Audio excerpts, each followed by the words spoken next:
naman. So gorgeous. Miss Andrea, how are you feeling today? Sobrang saya ko po. Ang daming tao today. Thank you all so much for coming. Thank you po sa time ninyo. Nasa weekday pa lang tayo, pero andito kayong lahat para i-spend yung afternoon nyo with us. So thank you all so much po. Siyempre naman, lahat magme-make time for the one and only Miss Andrea Brillantes. And share with us naman, what's your, style? Saan mo nakuha ang iyong get up for today? Actually, quick story time lang about Okay. my dress today.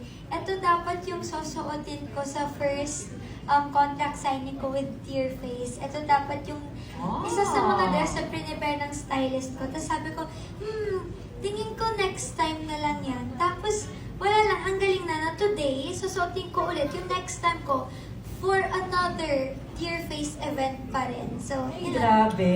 I think it's meant to be. Char. Oh, meant to be. May kumbaga Aries na char. nag-a-align. Yes, yes.